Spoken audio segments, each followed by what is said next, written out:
Hi everyone, so this is the banking sector update bringing to you by Softlogic Stockbrokers. So over the past few weeks, we saw that banks releasing results for the June quarter performance, and so now all have actually released results for their financial performance in the June quarter. So what we can see is that across the board, all the banks have actually performed quite better in this quarter, and majority has actually recorded an year-on-year growth in terms of their profitability, as well as for some it is a quarter-on-quarter growth as well. So if you look into this performance-wise analysis of the banks, what we can see is that the key driver of their profitability is not mainly the net interest income, because we know that this net interest income component has been under pressure because of this low interest rate regime. So majority, like a few banks, have seen kind of a declining in their net interest income year on year, and some have actually seen a marginal growth only for the quarter.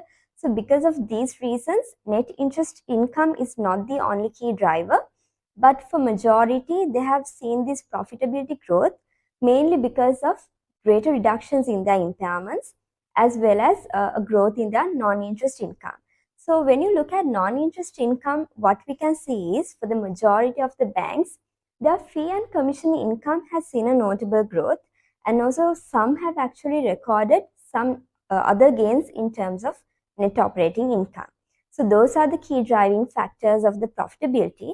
So when looking at impairment charges, majority has seen a greater reduction in the impairment charges. Like if you look at HNB has seen an impairment reversal this time, as opposed to an impairment charge in the same quarter of last year. And also if you look at commercial bank, it has seen a greater reduction in terms of their impairment charges. So those are the key driving factors of profitability. And also when you look at some key ratios of the banks, like the net interest margin, so this has also been under pressure because of net interest income being not so lucrative. So year to date, on an average for the overall sector, the NIMs have actually declined by around 3%. So there's commercial bank, which is an outlier because their NIM have actually grown on a year-to-date basis. But overall, other banks have seen a reduction. And apart from NIMs, if you look at loan book, the loan book of overall banking sector counters have actually expanded year to date.